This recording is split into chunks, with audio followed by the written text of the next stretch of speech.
Hi எல்லாருக்கும் வணக்கம். இன்னைக்கான குக்கிங் எபிசோடில் ரெஸ்டாரண்ட் ஸ்டைல் ஒயிட் குருமா ரொம்ப ஈஸி அண்ட் சிம்பிளாக எல்லா டிஃபன் ஐட்டம்ஸ்க்கும் சூப்பரான காம்பினேஷன். வாங்க எப்படி பண்ணணுன்ட்டு பார்க்கலாமா?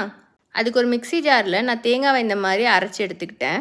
அதில் 2 ஏலக்காய், 3 கிராம்பு, ஒரு பட்டை, முந்திரி, பொட்டுக்கடலை இதெல்லாம் ஆட் பண்ணி கொஞ்சோண்டு தண்ணி ஊற்றி மிக்சியில் போட்டு நல்லா அரைச்சிக்கோங்க. இந்த அளவுக்கு நல்லா பேஸ்ட் கன்சிஸ்டன்சியில் அரைச்சி வச்சுக்கோங்க. இப்போ ஒரு குக்கரில் ஆயில் ஆட் பண்ணி பெருஞ்சீரகம், பிரியாணி இலை, கல்பாசி, ஏலக்காய், கிராம்பு, பட்டை இது வதங்கினதுக்கப்புறம் ஒரு பெரிய வெங்காயம் போட்டு உப்பு போட்டு நல்லா வதக்கிக்கோங்க. அப்புறம் இஞ்சி பூண்டு பேஸ்ட்டும் போட்டு நல்லா வதக்கி எடுத்துக்கோங்க. காரத்துக்கு பச்சை மிளகா தான் போகிறனால நான் ஒரு 5 பச்சை மிளகாவை நல்லா ஸ்லிட் பண்ணி அதையும் ஆட் பண்ணிட்டேன். வெஜிடபிள்ஸ் உங்கள் சாய்ஸ் தான். நான் இன்றைக்கி உருளைக்கிழங்கு, கேரட், பீன்ஸ், பட்டாணி இதெல்லாம் போட்டு நல்லா வதக்கிடுங்க.